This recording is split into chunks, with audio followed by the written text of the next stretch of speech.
नमस्कार दर्शकों, मैं हूं नाविका कुमार और आप जुड़ रहे हैं मेरे साथ आपके अपने शो पर जिसका नाम है सवाल पब्लिक का। Of the people, by the people, for the people. संसद के तौर पर प्रियंका गांधी वाड्रा की शपथ के बाद राहुल गांधी और प्रियंका गांधी की संसद से बाहर निकलते हुए इस सुंदर तस्वीर पर कांग्रेस के विचार यही हैं। जनता का, जनता के द्वारा, जनता के लिए। गौर कीजिएगा ये शब्द, जनता के द्वारा। वाकई जनता के द्वारा एक स्वस्थ लोकतंत्र की तस्वीर सामने आई है। एक और महिला का संसद में आना वाकई बेहद खुशी की बात है और मैं इसे बिल्कुल सलाम करती हूं। लेकिन प्रियंका गांधी वाड्रा की इस शपथ ग्रहण के बाद आज ही संसद में कैसा हंगामा हुआ, इसकी भी एक तस्वीर है जो मैं आपको आगे दिखाऊंगी। उधर आज ही रांची में हेमंत सोरेन सरकार ने शपथ ली है। शपथ ग्रहण समारोह में इंडिया गठबंधन की सुंदर तस्वीर नजर आई। राहुल गांधी, मल्लिकार्जुन खड़गे, अखिलेश यादव, ममता बनर्जी, उदयनिधि स्टालिन, अरविंद केजरीवाल, भगवंत मान, तेजस्वी यादव सब वहां मौजूद थे। लेकिन जब ईवीएम से आए हुए इस लोकतंत्र के इस फैसले को नरेंद्र मोदी के खिलाफ जनता की आवाज बताया जा रहा है, तो ऐसे ही समय महाराष्ट्र के नतीजों पर शिवसेना उद्धव गुट के नेता संजय राउत ने महाराष्ट्र के नतीजों को लेकर सोशल मीडिया पर पोस्ट किया है, जिसका ईवीएम उसी की डेमोक्रेसी। अरे भैया, ईवीएम झारखंड में तो बहुत अच्छे लग रहे हैं, अब महाराष्ट्र में पच नहीं रहे हैं। वाह जी वाह! क्या झारखंड में ईवीएम ठीक थे लेकिन महाराष्ट्र में नहीं?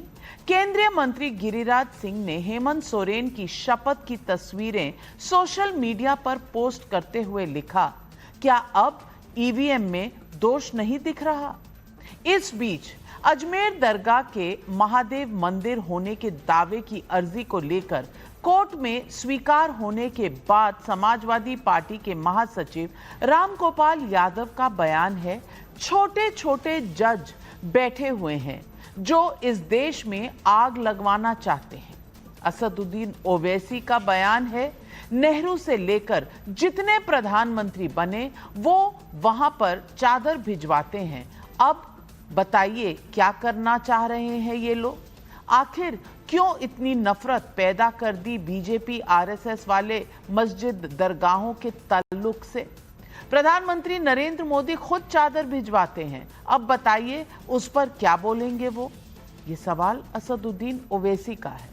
सवाल पब्लिक का आज है कि किसी कोर्ट में शुरू हुई प्रक्रिया पर विपक्ष ये अविश्वास क्यों जता रहा है? बात संविधान की, लेकिन जब हारें या जब कुछ मन मुताबिक ना हो तो देश की संस्थाओं पर सवाल, देश की व्यवस्थाओं पर प्रश्न चिन्ह। संसद से लेकर चुनाव आयोग और कोर्ट तक सबको कटघरे में खड़ा करने का रवैया आखिर ये क्या कहलाता है? विपक्ष के हाथों में संविधान, फिर क्यों देश की संस्थाओं पर ये तूफान?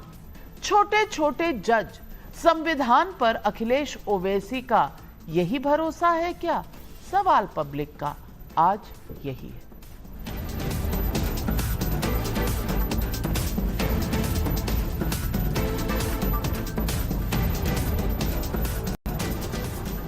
प्रियंका गांधी वाड्रा के आज संसद पहुंचते ही नेहरू गांधी खानदान की मौजूदा पीढ़ी का पिक्चर परफेक्ट दिख गया। प्रियंका संसद में शपथ लेने आई तो मानो अपने भाई राहुल गांधी की राजनीति का पन्ना पढ़कर आई थी। उन्होंने हिंदी में शपथ ली और राहुल गांधी की ही तरह संविधान की लाल किताब हाथों से हवा में लहरा दी। इस शपथ ग्रहण के बाद प्रियंका ने आकर दस्तावेजों पर हस्ताक्षर भी किए। संसद का पूरा डेकोरम पूरी तरह से बना रहा। दुनिया के सबसे बड़े लोकतंत्र की कार्रवाई बिना बाधा के चल रही थी। लेकिन फिर क्या हुआ, आप खुद देख लीजिए। मैं प्रियंका गांधी वाड्रा जो लोकसभा की सदस्य निर्वाचित हुई हूं,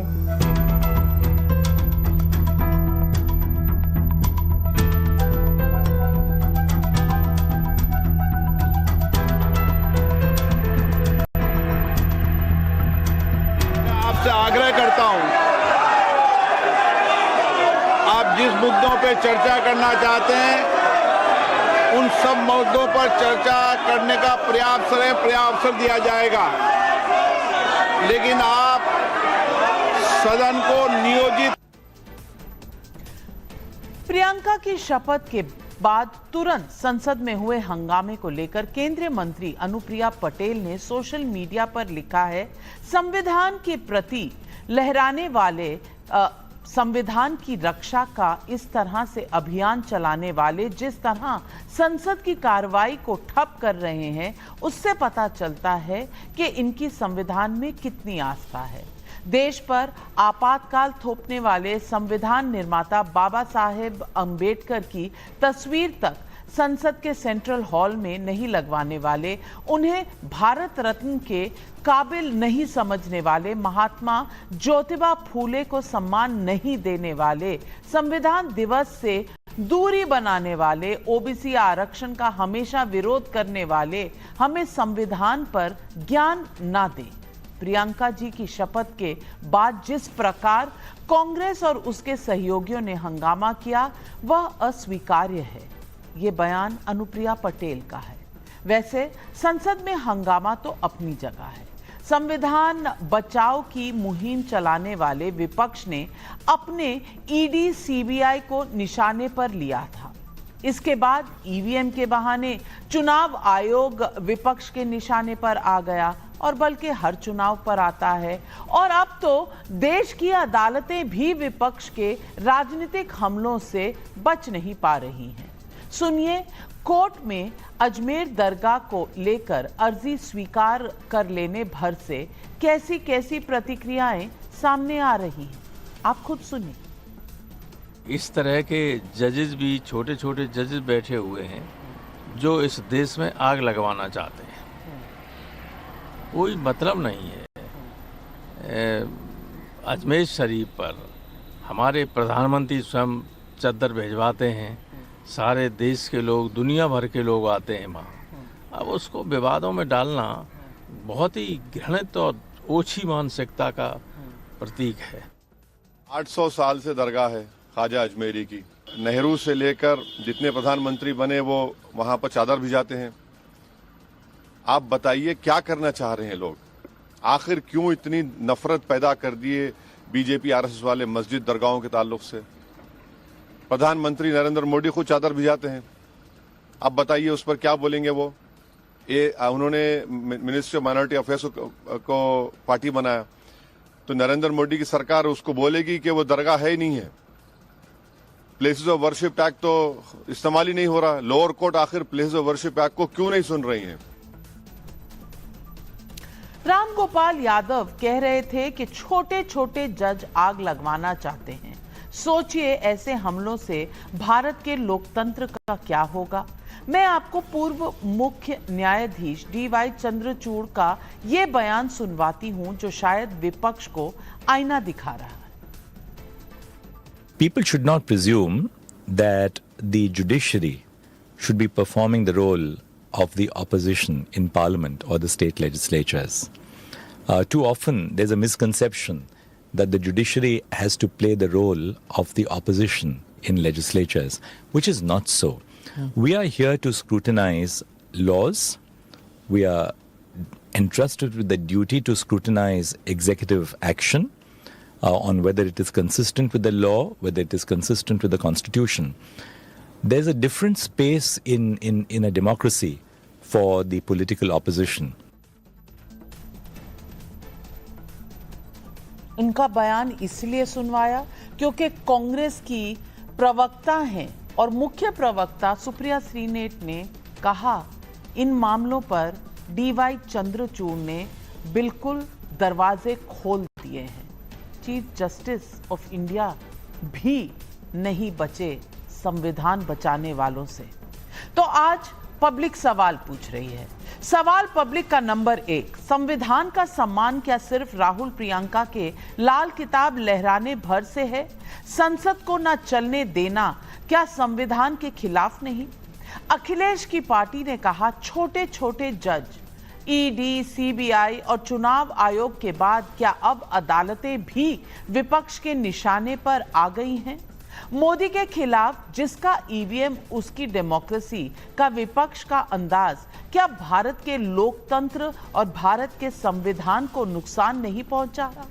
यही सवाल आज पब्लिक पूछ रही है और इन सवालों के जवाब देने के लिए आज हमारे साथ जुड़ रहे हैं बीजेपी के राष्ट्रीय प्रवक्ता और member of parliament Sudhanshu Trivedi ji, Waris Pathan AIMIM के प्रवक्ता हैं, अनुराग भदौरिया समाजवादी पार्टी के प्रवक्ता हैं, तहसीन पूनावाला राजनीतिक विश्लेषक हैं और निवान शर्मा आम आदमी पार्टी के प्रवक्ता हमारे साथ जुड़ रहे हैं। मैं सबसे पहले पूछना चाहती हूं अनुराग भदौरिया जी से। अनुराग भदौरिया जी, छोटे छोटे जज, संवैधानिक प्रक्रिया है, कोर्ट कोई अगर ऑर्डर देता है तो क्या उसके बाद जज छोटे छोटे हो जाते हैं और जज आग लगाते हैं? क्या बाकी अदालतें नहीं हैं? क्या कानून पर और देश के संविधान पर बस इतना ही आपका विश्वास है कि जजों से लेकर इलेक्शन कमीशन से लेकर ईवीएम से लेकर हर इंस्टीट्यूशन पर एक प्रश्न चिन्ह लगाना क्या यही संविधान की रक्षा है? तो लगे हाथ ये भी देश जानना चाहता है कि विपक्ष जो इस देश के अंदर में है वो तो लोकतंत्र का सबसे बड़ा मजबूत हिस्सा है। क्या लोकतंत्र में विपक्ष को अपनी बात कहने का अधिकार नहीं? लोकतंत्र में तो दो ही पक्ष होते हैं, सत्ता पक्ष और विपक्ष। सत्ता पक्ष और विपक्ष को दोनों को जनता चुनती है। जब विपक्ष कोई आवाज उठाता है तो सत्ता पक्ष दबाने की कोशिश क्यों करती है? सत्ता पक्ष अगर दबाने की कोशिश कर रही है इसके मतलब वो जनता की आवाज को दबाने की कोशिश कर रही है, और जो जनता की आवाज को दबाने की कोशिश कर रहा है इसके मतलब विपक्ष का विरोध करते करते भारतीय जनता पार्टी राष्ट्र का विरोध करने लग जाती है, जनता का विरोध करने लग जाती है। यह चिंता का विषय है। और जहां तक अभी आपने बोला, मैं आपसे बता दूं कि मानी जो यहां वर्शिप एक्ट था उसमें भी वो सर्वोच्च न्यायालय का आदेश ऑलरेडी है वहां पे। अगर मोहन भागवत जी की बात करने जाए तो उन्होंने बोला था कि भाई हर मस्जिद के नीचे आप क्यों शिवलिंग खोजते घूम रहे हो, ये भी तो उन्होंने बोला, तो कोई हमने तो नहीं बोला। और उनका कहने का मतलब होता है कि जो सर्वोच्च न्यायालय जब कोई चीज का आदेश देता है तो छोटी अदालतों को उसको कंसीडर करना चाहिए, उनके बारे में सोचना चाहिए। तो ये जो निचली अदालतें उनको सर्वोच्च न्यायालय के जो आदेश हैं उनको पालन करना चाहिए, उसके हिसाब से एक्ट करना चाहिए, ये भी तो जरूरी है ना। तीसरी बात मैं पूछना चाहता हूं कि हर सवाल विपक्ष से क्यों होगा? अगर महंगाई ज्यादा है तो विपक्ष जिम्मेदार होता है, बेरोजगारी ज्यादा तो विपक्ष जिम्मेदार होता है, बांग्लादेश और कनाडा में हिंदुओं पर अत्याचार हो रहा है जो जिम्मेदारी सरकार की है उसमें विपक्ष जिम्मेदार हो जाता है। अगर संसद ठीक से सुचारू रूप से आप नहीं चला पा रहे हो तो विपक्ष जिम्मेदार हो जाता है, क्योंकि संसद चलाने की जिम्मेदारी सरकार की होती है, सत्ता की होती है। आप बताइए, किसान परेशान होता है तो विपक्ष जिम्मेदार होता है, युवा रोड पे घूम रहा है तो विपक्ष जिम्मेदार है। सवाल ये उठता है कि हर बात पे आप विपक्ष को जिम्मेदारी ठहराना चाहते हो, इसके मतलब आप अपने ऊपर कोई जिम्मेदारी नहीं लेना चाहते। इसलिए कहते हैं ये सरकार जो है जनता के लिए नहीं है, ये सरकार सत्ता के लिए, उसे सत्ता चाहिए, किसी कीमत पे भी चाहिए। अगर कानून व्यवस्था फेल होती है तो भी विपक्ष जिम्मेदार। अरे मजेदार बात तो है नाविका जी, इस देश के अंदर में किसी भी प्रदेश में कानून व्यवस्था बनाए रखने की जिम्मेदारी उस प्रदेश की सरकार की होती है। अगर उस प्रदेश की सरकार कानून व्यवस्था बनाए रखने में फेल होती है तो विपक्ष की जिम्मेदारी, जैसे भी संबल में हुआ, उसके पहले बेचारा विपक्ष। अनुराग भदौरिया जी, इतनी सारी बातें आपने कह दी कि जैसे विपक्ष बेचारा हारा एक कोने में। अरे अभी तो आप सब गए थे ना वहां झारखंड में, आप बड़ी अच्छी तस्वीर थी इंडिया गठबंधन की, आपस में जो भी बोले, लेकिन वहां फोटो ऑप पूरी थी। और उस फोटो ऑप में जीत कैसे हुई थी? जीत तो ईवीएम से हुई थी, लेकिन झारखंड की ईवीएम पसंद है, महाराष्ट्र की ईवीएम पसंद नहीं। यही तो संविधान की इज्जत इस देश में विपक्ष ने की है। सुधांशु त्रिवेदी जी, बहुत से मुद्दे उठाए अनुराग भदौरिया जी ने, आप जवाब दे दीजिए। देखिए, अनुराग जी ने जो बात कही, हम विपक्ष से सवाल नहीं करते हैं। विपक्ष ये भूल जाता है कि वो अनेक राज्यों में सत्ता पक्ष में है। भदौरिया जी को याद दिलाना चाहता हूं, किसानों का आप सवाल उठाते हैं तो कर्नाटक में 1200 किसानों ने आत्महत्या की है और जिसके ऊपर कर्नाटक के उप मुख्यमंत्री डीके शिव कुमार का इतना संवेदनहीन बयान है कि ये 1200 की 1200 आत्महत्याएं अपने निजी कारणों से हुई हैं, इनका किसान से कोई लेना देना नहीं। ये तो सत्ता पक्ष से सवाल पूछा है। यदि कर्नाटक के अंदर आप कांग्रेस सत्ता में है, कांग्रेस के एक नेता की बेटी नेहा हीरामत का कत्ल सरेआम हो जाता है और कर्नाटक का गृह मंत्री ये कहता है नहीं वो तो उनकी आपसी लड़ाई थी, इसको कोई मुद्दा नहीं बनाना चाहिए, तो सवाल होता है क्योंकि आप वहां सत्ता में हैं। इसीलिए अनेक जगहों पे जहां आप सत्ता में वहां उनसे सवाल पूछा जाता है। इस देश में ऐसा नहीं है कि सारी जगहों पर एक ही पार्टी की सरकार है, अनेक जगहों पे दूसरी पार्टी, क्योंकि अनेक जगहों पे भदौरिया जी ईवीएम ने बहुत अच्छा काम भी किया है। जैसे कश्मीर में अच्छा काम किया है, पंजाब में अच्छा काम किया है, हरियाणा में खराब काम किया है, हिमाचल में सही काम किया है और उत्तराखंड में गलत काम किया है, दिल्ली में सही काम किया है, यूपी में गलत काम किया है, राजस्थान में 2018 में सही काम किया, 2023 में गलत काम किया है। फिर देखिए ईवीएम ने गुजरात में, मध्य प्रदेश में, महाराष्ट्र में बहुत गलत काम किया है। फिर तेलंगाना और कर्नाटक में बहुत अच्छा काम किया है। फिर बंगाल में अच्छा काम किया है। असम में क्या बताएं, बहुत गड़बड़ कर दिया है। असम, अरुणाचल प्रदेश और तमिलनाडु और केरल ने बहुत अच्छा काम किया है। तो वो जहां जहां ईवीएम ने अच्छा काम किया ना, तो वहां उससे भी पूछा जाता है कि भाई तुम्हारी भी यहां पे सत्ता है तो तुम्हें कुछ करके दिखाना चाहिए। अब मैं संविधान की बात का, और विपक्ष अपने आप पड़ी लकड़ी उठा के अपने हाथ में ले लेता है। मैं उदाहरण देना चाहता हूं, आपने बांग्लादेश की बात कही।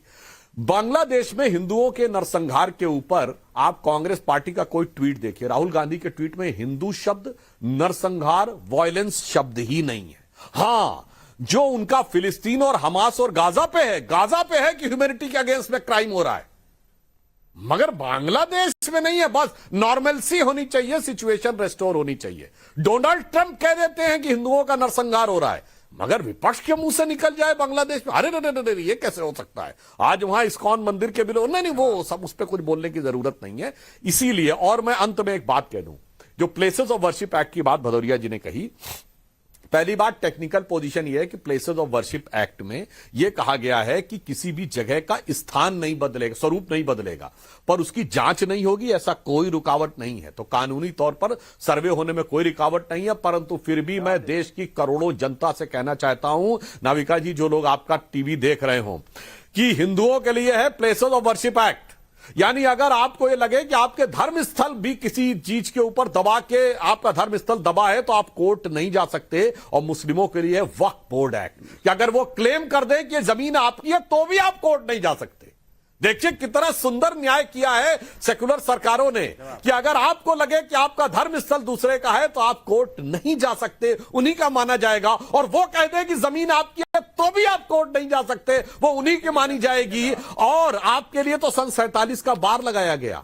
मगर वक्फ बोर्ड में अगर कह दे फला नवाब ने 300 साल पहले दिया था तो जमीन उनकी, फला बादशाह ने 400 साल पहले दिया था तो जमीन उनकी, 150 साल पहले दिया था तो जमीन इनकी। ये जो अद्भुत न्याय किया है, क्या संविधान की रक्षा की है, अद्भुत रक्षा की है। मैं दर्शकों के विवेक पे जोड़ता हूं और सारे प्रबुद्ध दर्शकों से कहता हूं, प्लेसेस ऑफ वर्शिप एक्ट भी पढ़िए और वक्फ बोर्ड का चेंज किया हुआ एक्ट 2013 का पढ़िए, फिर आपको समझ में आएगा कि इस देश में शरिया को सुप्रीम कोर्ट से ऊपर किया गया है। इसीलिए 2014 से पहले यह देश संवैधानिक दृष्टि से आंशिक मुस्लिम राष्ट्र था। सिर्फ अटल जी के उस 6 साल के दौर को छोड़कर अब हमने उसे वास्तविक सेकुलर राष्ट्र बनाने का प्रयास किया है। वारिस पठान, सुधांशु त्रिवेदी जी ने बहुत से सवाल उठाए हैं, जवाब दीजिए। अगर किसी को कोई चीज पे आपत्ति है तो वो कोर्ट जाता है, अगर कोर्ट जाए तो छोटे छोटे जज आग लगा रहे हैं। अरे भैया, ऊपर की अदालतें हैं, ऊपर की अदालतों में जाकर गुहार लगाइए। लेकिन कोर्ट की कार्रवाई को आग लगाना कहना, क्या यह सही है? नाविका जी, सुधांशु जी की मैंने बात सुना। सबसे पहले तो मैं सुधांशु जी से निवेदन करूंगा कि आप संविधान की तो बात करना ही छोड़ दीजिए। जिस चीज का आप पालन नहीं करते, जो संविधान हमको डॉक्टर बाबा साहेब अम्बेडकर ने दिया है, उस संविधान का तो आप पालन करते नहीं, उसकी तो धज्जियां उड़ाते, तो फिर उसकी दुहाई क्यों दे रहे हो आप? झूठी झूठी बात क्यों करते हो आप? आखिर उस संविधान को अगर हम मानते सुधांशु जी, तो आप तो राज्यसभा के मेंबर है, पार्लियामेंट के अंदर बैठते, उस संविधान की शपथ लेके आप गए। वहीं पर एक कानून पास हुआ था प्लेसेस ऑफ वर्शिप एक्ट, जिसका आपने जिक्र किया 1991 का। उसमें क्या लिखा था? 15 अगस्त 1947 तक के जितनी भी धार्मिक स्थल है उसका आप नेचर कैरेक्टर चेंज नहीं कर सकते।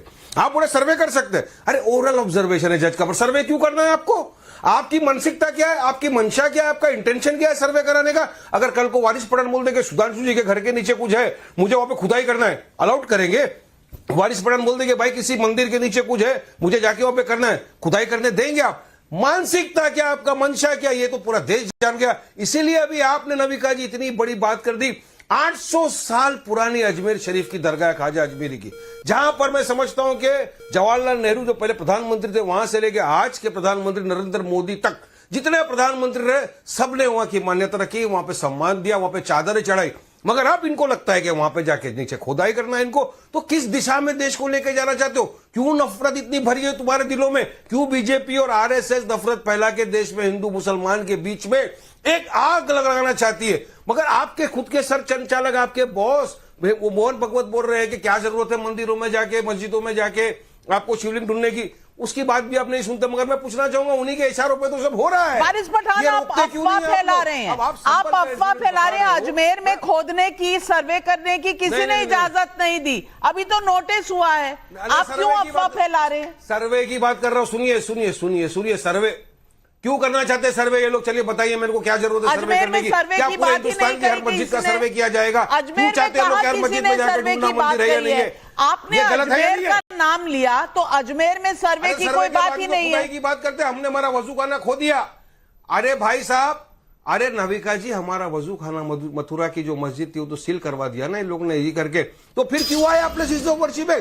बाबरी मस्जिद के जजमेंट के टाइम में हमने कहा था कि ये पंडोरास बॉक्स खोल देगा। इस तरह की अगर बातें चलती रही तो कोई फायदा नहीं होगा, पूरे देश के अंदर आगजनी मच जाएगी, हिंदू मुसलमानों के बीच में दरार पैदा हो जाएगी। और बीजेपी वही कर रही है, एक सोची समझी साजिश के तहत ये हो रहा है। आपने कहा वजूखाना खोया है, स्टेटस को मेंटेन हुआ है, सुप्रीम कोर्ट ने स्टेटस को दिया हुआ है, वहां वजूखाना ना किसी ने पाया है ना किसी ने खोया है। लेकिन वारिस पठान, दो अफवाह आपके ओपनिंग रिमार्क्स में, दो अफवाहें सामने निकल कर आई हैं। सुधांशु त्रिवेदी जी जवाब दीजिए, क्या एक के बाद एक मिथ्या फैलाई जा रही है? देखिए, त्रिवेदी सक्षम है जवाब देने के लिए, अगर अफवाह है तो जवाब देंगे। देखिए कितनी मजेदार बात यह है कि एक वकील बोल रहा है। अब बता रहा हूं वारिस पठान साहब, ऑर्डर आपके फेवर में आएगा। 6:30 बजे आपने जाके सर्वे करवा दिया। अब अपने टाइम पे बोलिए, बहुत हो गया साहब। आप एक तरफा तकरीर मत करिए, ये डिबेट हो रही है, सबको बोलने का मौका दीजिए। जी बोलिए सुधांशु जी। जान लेनी 6 मुसलमानों की। अब देखिए जवाब देता हूं। देखिए नाविका जी, लग ही नहीं रहा है कि एक वकील बोल रहा है। और देखिए लेफ्ट लिबरल सेकुलरिस्ट और रैशनलिस्ट जो हमेशा कहते थे सबूतों पे तय करो, वो कहते हैं अब सर्वे भी नहीं होना चाहिए। वारिस पठान साहब, कोई खुदाई करने की जरूरत नहीं है। अब ऐसी ऐसी टेक्नोलॉजी आ गई है कि रडार मैपिंग टेक्निक से नीचे दिख जाता है। पेट का चीरफाड़ करने की जरूरत नहीं है, अल्ट्रासाउंड से दिख जाता है कि आपने पेट में क्या क्या छुपा रखा है। यही समस्या है आपके साथ कि आप चीजों को सामने नहीं आने देना चाहते। अरे भाई, कौन कह रहा है कि आप अपनी वल्दियत बदल लीजिए? जो स्वरूप है वही रखिए, बस ये पता तो चल जाए असली वल्दियत क्या है। यहां समस्या यह महोदय कि अब नई नई टेक्नोलॉजी आती चली जा रही है। खुदाई पे तो आप पता कराने में लोगों की जान ले लेंगे के ऊपर, जब पता कराने में लोगों की जान ले लेंगे, मुसलमानों को मार डालेंगे, तो बगैर खुदाई के पता लग गया। चिंता मत करिए, कुछ समय में ऐसी टेक्नोलॉजी भी आ जाएगी कि सैटेलाइट से भी पता लग जाएगा नीचे क्या है, ड्रोन से पता लग जाएगा नीचे क्या है। चिंता मत करिए मेरे भाई। जैसे 40 साल पहले कौन किसका बाप है ये यकीनी मामला था, डीएनए टेस्ट से चंद दिनों में पता लगता है। और नाविका जी, ऑन द लाइटर नोट में कहूंगा, इनको दर्द इस बात का हो रहा है कि अंततः अगर सर्वे, जांच और साइंटिफिक जांच हो गई तो, ऑन द लाइटर नोट कहता हूं, पुरानी फिल्म थी ना कि अमर अकबर एंथोनी, अमिताभ बच्चन और ऋषि कपूर और विनोद खन्ना जी की, आखिर में अमर अकबर एंथोनी तीनों का बाप किशन लाल ही निकला था। तो आखिर में इनको इस बात का डर है कि सब कुछ किशन लाल का ना निकल जाए,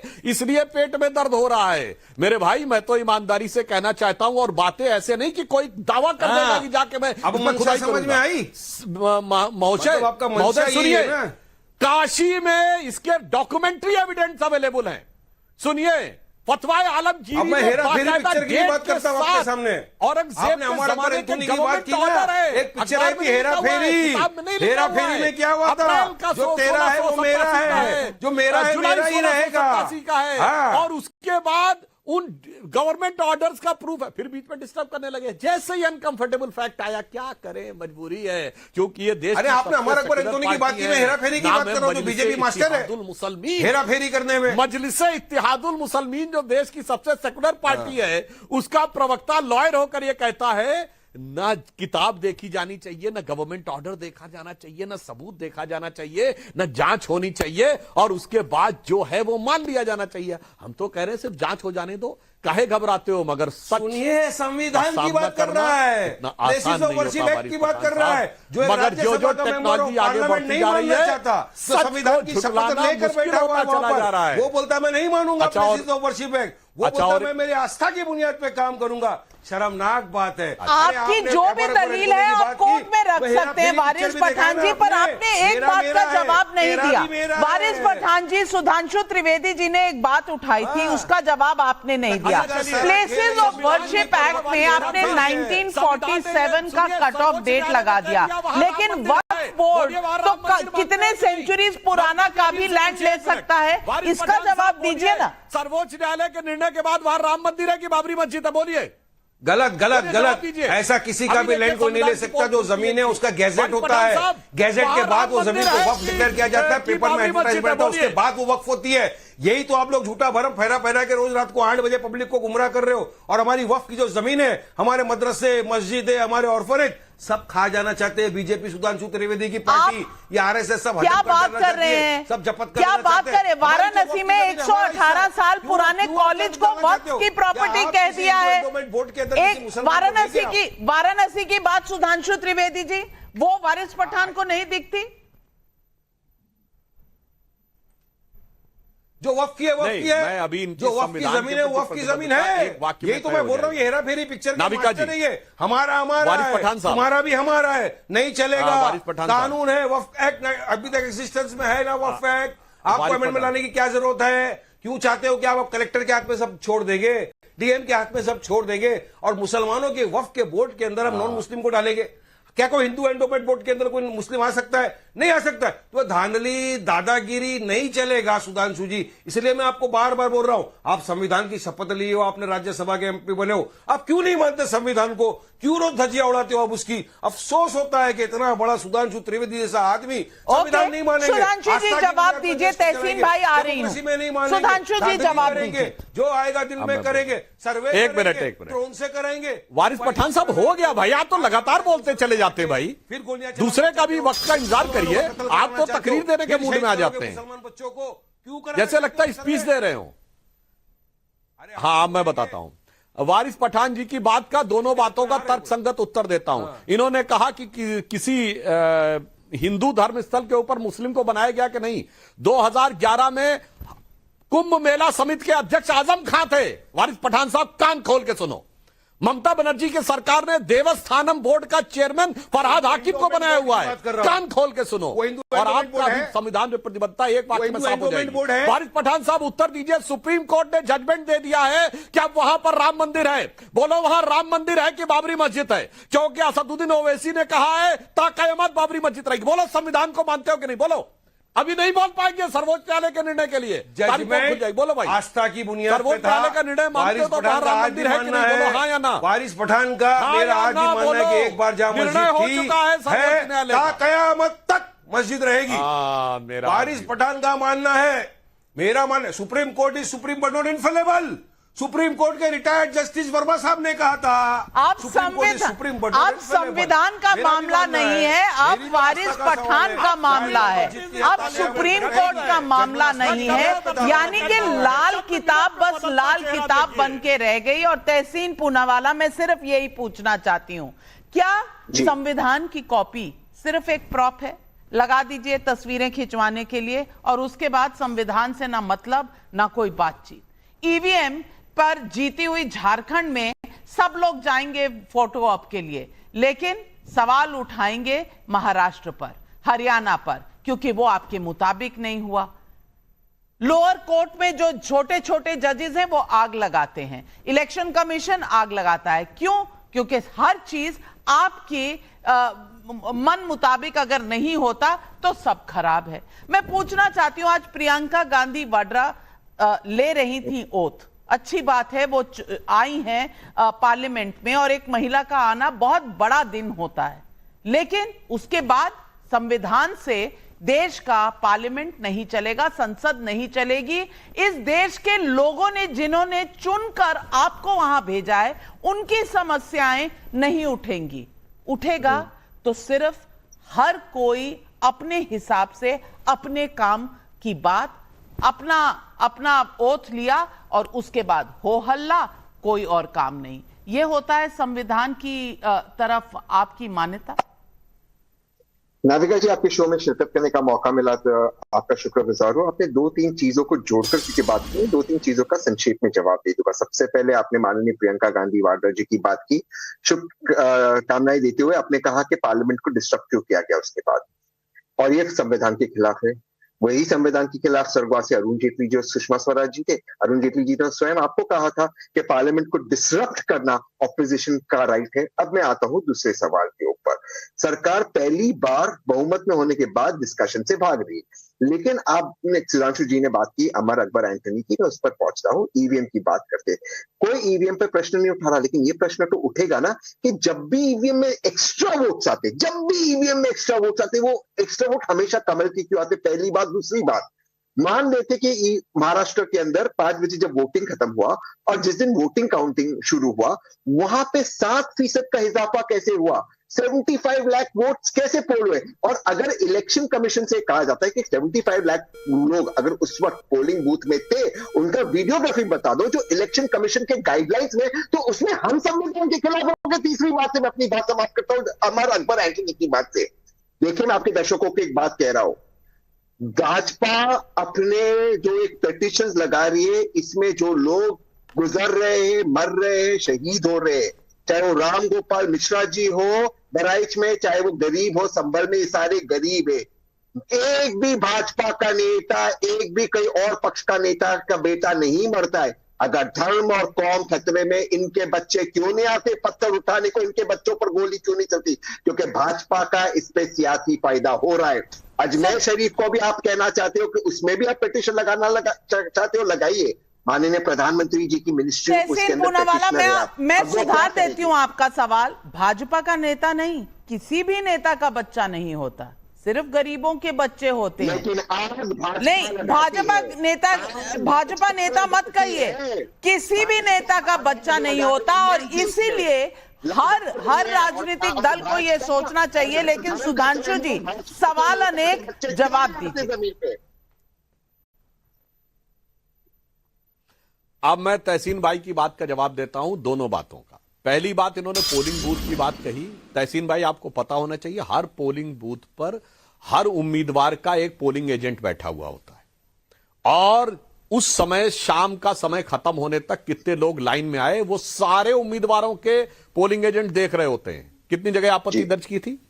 बता के जाइए ना, उस दिन कितने लोगों ने आपत्ति दर्ज की थी? और रही बात इसकी वीडियो बनाने की बात, तो तहसीन भाई भूल जाते हैं कि आज के जमाने में तो सबके हाथ में मोबाइल है, और पोलिंग बूथ के बाहर तो कोई भी वीडियो बना सकता है कि कितनी बड़ी लाइन थी, कितने वीडियो बनाए थे, और उन वीडियो के साथ कितनी शिकायतें की गई। यही समस्या है कि जब हार जाओ उसके बाद हल्ला मचाने का प्रयास करना। अब रही बात इसकी कि जो आपने बिल्कुल टेक्निकल बात कही, मैं उसके टेक्निकल जवाब देता हूं। काउंटिंग के समय भी काउंटिंग एजेंट हर उसका होता है, और चुनाव आयोग जिस दिन चुनाव सील की जाती है, उस समय हर पोलिंग एजेंट को कितने वोट पड़े हैं यह बाकायदा साइन करवा के फॉर्म दिया जाता है। इसलिए इस प्रकार का भ्रम पैदा करना, भ्रम उत्पन्न करने का प्रयास ठीक नहीं है, मेरे विचार से ये करना चाहिए। दूसरा मुझे राइट टू रिप्लाई देना। हाँ, आप सुनिए। हाँ, तो सुनिए तो मैं। और जो आप ये कहने का प्रयास करते हैं कि किसी भी प्रकार से किसी का नेता का बेटा, तो मैं बताना चाहता हूं राजनीति क्या होती है। महाराष्ट्र का चुनाव हुआ है ना, और अभी 26 नवंबर गुजरा है। 26/11 में जो सैकड़ों लोग मारे गए थे, वो तो बड़े अमीर परिवारों के थे ना, गरीब के बच्चे तो थे नहीं। और तुकाराम आमले जैसे जो महाराष्ट्र पुलिस के सिपाही मारे गए थे, वो भी नॉर्मल नहीं थे, वो तो नॉर्मल, वो तो बड़े लोग थे। उसके बाद शर्मसार करने वाली बात क्या होती कि भारत की सेना बड़ी कार्रवाई करने के लिए तैयार थी, मगर मनमोहन सिंह की सरकार ने कार्रवाई नहीं की क्योंकि उसे लग रहा था कि पाकिस्तान पे होने वाली कार्रवाई से बीजेपी को लाभ ना हो। और यह बात बैरक ओबामा ने अपनी किताब द प्रॉमिस्ड लैंड में 2010 की अपनी विजिट में मनमोहन सिंह जी से बातचीत के आधार पर लिखी है। और राहुल गांधी के बारे में यह टिप्पणी की है बैरक ओबामा ने कि वो उस बच्चे की तरह है जो स्मार्ट बनने की कोशिश तो करता है पर वास्तविकता में उतना समझदार होता नहीं है। बैरक ओबामा पे जाके आप लोगों को मुकदमा करना चाहिए। यह दूध का दूध पानी का पानी कर जाता। और इससे ज्यादा नाइंसाफी क्या हो सकती है कि आपकी सरकार कहती थी 26/11 लश्कर तैयबा ने कराया और आपके बड़े नेता दिग्विजय सिंह कहते थे कि वो आरएसएस ने कराया। ये जो मौतों पे सियासत करते थे, सैकड़ों मौतों पे सियासत, वो तो नफे नुकसान के लिए नहीं थी, वो तो सेकुलरिज्म के लिए थी। और बाकी तो मैं छोड़ता हूं, एक लाइन बोलता हूं, सारे दर्शक याद करिए, वेडनेसडे एक फिल्म थी इनके जमाने में आई थी जिसमें नसीरुद्दीन शाह बने थे और वो एक आम आदमी का रोल करते हैं। और वो कहते हैं कि जब आदमी निकलता था तो हर 2 घंटे पे उसकी पत्नी उससे फोन करके पूछती ऑफिस पहुंच गए कि नहीं,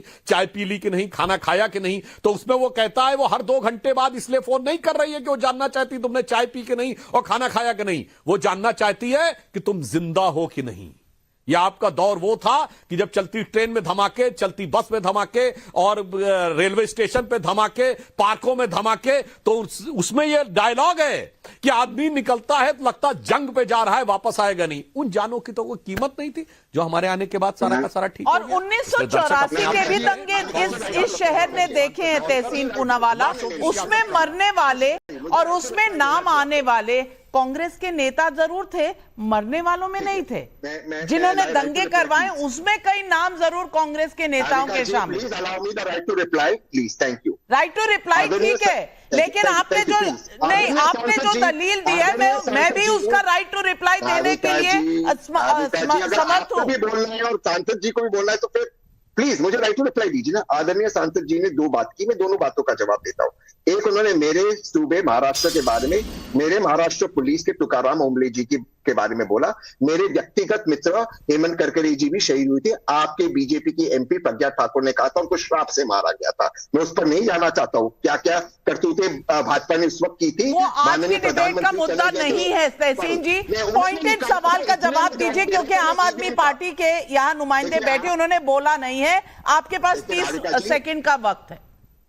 नाविका जी, ये बहुत अनफेयर है कि वो उस मुद्दे पर चले जाए, जब हम रिप्लाई देते तो आप हमें रोकते हैं। It's not fair. प्लीज मैं ईवीएम के मुद्दे पर बात करता हूं। लोकसभा में 537 कॉन्स्टिट्यूएंसीज में वोटिंग और ईवीएम का मिसमैच है, सी फॉर्म और ईवीएम का और वो एक्चुअल वोटिंग परसेंटेज का। और आप मुझे आदरणीय सुधांशु जी बता दीजिए कोई और चुनाव जिसमें 7% करीबन 75 लाख वोट बढ़े हो 5 बजे के बाद, वोट खोलने के बाद। एक और चुनाव दिखा दीजिए। जब हम ये सवाल पूछ रहे हैं, हम ईवीएम पर सवाल नहीं उठा रहे, हम ईसी से पूछ रहे हैं। और वीडियो एविडेंस, ये ईसी की गाइडलाइंस होती है कि जो लोग वहां वोट करते हैं 5 बजे के बाद, ईसी का कर्तव्य है कि उनको फिल्म करे। वो वीडियोग्राफी का है न 2024 के लोकसभा सवाल, हर चुनाव में सवाल तो अब तक कोर्ट क्यों नहीं गए, लेकिन सवाल उठाया तो सुधांशु जी जवाब दीजिए ना। भाई मैं तहसीन भाई से यही तो पूछ रहा हूं, 75 लाख वोट एक्स्ट्रा पड़े तो 75 एप्लीकेशन तो दिखाइए ना, वोटिंग डे के बाद की दिखाइए, पोलिंग खत्म होने के बाद की दिखाइए ना। क्या अब हारने के बाद याद आने लगा काल्पनिक रूप से? किस आधार पे आप कह रहे हैं भाई? आधार बताइए कि 5 बजे के बाद इतने वोट पड़े थे और आपके पोलिंग एजेंटों ने शिकायत की है।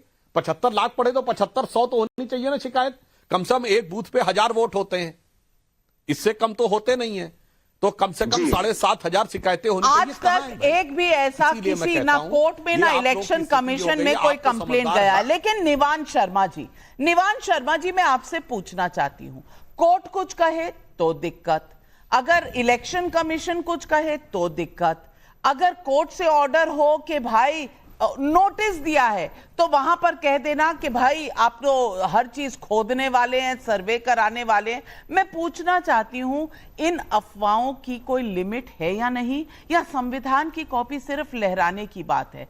अब देश में दिल्ली के चुनाव आने वाले हैं, आप पंजाब के चुनाव भी ईवीएम से जीते हैं। मैं पूछना चाहती हूं, ईवीएम से दिल्ली के 3 चुनाव जीते, पंजाब का चुनाव जीता, अब भी कोई आपको कहीं पर कोई शक, कोई शुबा है ईवीएम को लेके, या फिर संविधान और हार के नाम पर बस देश में ये उधम मचाने का एक तरीका है?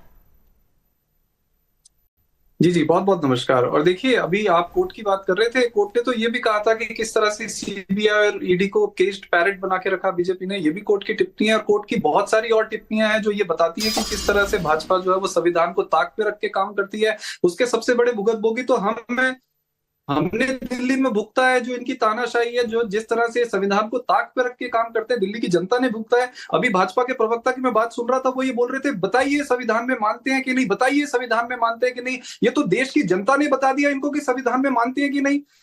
देश की जनता ने इनको जवाब दिया। सबसे बड़ा मुद्दा था चुनाव में संविधान खतरे में है। देश की जनता ने ये बोलते थे 400 बार देश की जनता ने जवाब दे दिया कि हाँ संविधान खतरे में है। अगर ये बोलते हैं कि चुनाव रिग्ड हो सकते हैं कि नहीं, वो तो चलिए बात की बात है। हमने तो इनकी चोरी कैमरे पे पकड़ी है, पूरे देश ने देखा किस तरह से इन्होंने चंडीगढ़ चुनाव चुराया, चंडीगढ़ मेयर चुनाव को कैमरे के ऊपर चुराया। कोर्ट को बोलना पड़ा कि आप कोई डेमोक्रेसी की हत्या कर रहे हैं आप, उस पर इनके पास कोई जवाब नहीं है। जब ये कैमरे पर सरेआम चोरी कर सकते हैं तो क्या ये पीछे से चोरी नहीं कर सकते? इनकी नीयत पे शक है हमें। दूसरी बात, इन्होंने बोला कि किसानों के लिए, अभी किसानों की बात कर रहे थे, ये वो पार्टी है जिसने किसानों के ऊपर एनएसए लगाई हमारे देश में। ये वो पार्टी है जिसने किसानों को बॉर्डर की तरह हिंदुस्तान पाकिस्तान का बॉर्डर बनाकर हरियाणा के बॉर्डर पे रोकर उन पे गोलियां चलाई। ये वो पार्टी है जिन्होंने किसानों के खाते सीज किए। तो किसानों पर तो भाजपा को बोलना ही नहीं चाहिए। और दूसरी, सुप्रीम कोर्ट की आप बात कर रहे थे, सुप्रीम कोर्ट की टिप्पणी थी, सुप्रीम कोर्ट की जजमेंट थी कि दिल्ली के अंदर जो पावर्स हैं वो दिल्ली सरकार की हैं। किसने ऑर्डिनेंस लाके उसको पलटा? तो कौन नहीं मानता सुप्रीम कोर्ट में? ये सबके सामने है और देश इस पे जवाब दे चुका है कि संविधान की हत्या करने में अगर सबसे आगे कोई है तो वो भाजपा है। हमेशा संविधान को ताक पे रख के ये ऑफिसर्स के थ्रू दिल्ली को चलाना चाहते हैं, जबकि हमारे संविधान में तो ये लिखा है कि जनता चुनेगी कि कौन चलाएगा, कौन प्रशासन को रन करेगा, किसकी ऑफिसर सुनेंगे। लेकिन ये अपने अधिकारियों के थ्रू चलाना चाहते हैं, तो इनकी तो नियत पे ही हमें शक है। तो अगर संविधान के ऊपर भाजपा बोलती है तो वो तो वही बात है कि चोर बता रहा है कि चोरी हमने नहीं कही है। वो तो हर चोर यही बोलता है कि हमने चोरी नहीं करी। बड़े सवाल सुधांशु त्रिवेदी जी जवाब दें, पब्लिक के बहुत से सवाल हैं, लेकिन पहले सुधांशु त्रिवेदी जी। निवान जी का मैं कम बार उत्तर देता हूं। निवान जी, आपको शायद याद नहीं रहा कि सुप्रीम कोर्ट ने जिस मामले में सीबीआई को केस्ड पैरेट कहा था, वो कोयला घोटाले में यूपीए सरकार के समय, जब ये कहा गया था कि जो हलफनामा सीबीआई देगी उसको कोई पॉलिटिकल एग्जीक्यूटिव नहीं देखेगा, और सरकार ने हलफनामा दिया। बाद में सीबीआई ने कहा कि पीएमओ के अधिकारियों ने बुला के देखा था, जिसपे आपकी पार्टी 1.5 गज की जबान निकाल के उस समय कहती थी कि कांग्रेस भ्रष्ट है, जिसके साथ आज आप गलबैया कर रहे हैं। उसमें कहा था, हमारी सरकार के लिए नहीं कहा था। अब दूसरी बात जो आपने कहा, ईवीएम में अगर देखा जाए तो आम आदमी पार्टी को 70 में 67 सीटें प्राप्त हुई हैं। भारत के इतिहास में किसी पार्टी को 63 और 63 सीटें इतनी कभी नहीं प्राप्त हुई। तो शायद ईवीएम सही काम कर रही थी, अब ईवीएम गलत काम कर रही है। अब दूसरी बात आपसे कहना चाहता हूं, जो आपने ये बात कही कि किस प्रकार से आप लोग संविधान की इज्जत करते हैं, तो देखिए कैसे संगति का असर आता है। आज आपकी मुख्यमंत्री आतिशी जी क्या कहती हैं? असली मुख्यमंत्री केजरीवाल है। तो ये जनता ने चुना है असली मुख्यमंत्री कि ये जो चुनी गई है ये संविधान सम्मत है। ये बयान संविधान के लिए खतरा है कि नहीं? ठीक वही कांग्रेस पार्टी जो कहती थी कि मनमोहन सिंह प्रधानमंत्री थे मगर असली प्रधानमंत्री कोई और था। दोनों पार्टियों का कैरेक्टर देख लीजिए। संविधान ये कहता है कि जिसने शपथ ली वो मुख्यमंत्री है, मगर यहां शपथ लेने वाला व्यक्ति जिसको बहुमत से विधायक चुन रहे हैं वो कह रहा है कि असली मुख्यमंत्री कोई और है। इसलिए दोनों स्थितियों के ऊपर आपकी बात एकदम दूध का दूध पानी की तरह हो जाती है कि आप संविधान की कितना वास्तविक अर्थों में सम्मान करते हैं। और दूसरी बात, वो सारी बातें छोड़ दीजिए कि जिस जमाने में आप कहा करते थे, आपने पंजाब की बात कही, आपकी सरकार आई नहीं कि वहां हत्याओं का सिलसिला शुरू हो गया। बस एक ही बात याद दिलाना चाहता हूं, जो पार्टी कहती थी हम सिक्योरिटी नहीं लेंगे, बंगला नहीं लेंगे, गाड़ी नहीं लेंगे, आज पंजाब के मुख्यमंत्री की में 36 गाड़ियों का लश्कर जर्रार चलता है, जो कैप्टन अमरिंदर सिंह और प्रकाश सिंह बादल के फ्लीट से ज्यादा बड़ा है। मैं उसको गलत नहीं मानता, पंजाब के मुख्यमंत्री की सिक्योरिटी की जरूरत है, मगर फिर एक बात कहिए कि केजरीवाल जी जो ये बातें बोलते थे कि सिक्योरिटी नहीं लूंगा, वो बचकाना था या शातिराना था, ये बता दीजिए। सवाल कई हैं, पहले आ रही हूं निवान शर्मा जी आपके पास, लेकिन पब्लिक के कुछ सवाल ले लें। गौतम चंद आंचलिया का बेंगलुरु से सवाल है। मेरा सवाल कांग्रेस प्रवक्ता से पूछना ये चाहता हूं कि लाल किताब बार बार दिखाया जा रहा है, लेकिन क्या इनकी राहुल प्रियंका की दादी ने संविधान का पालन किया था?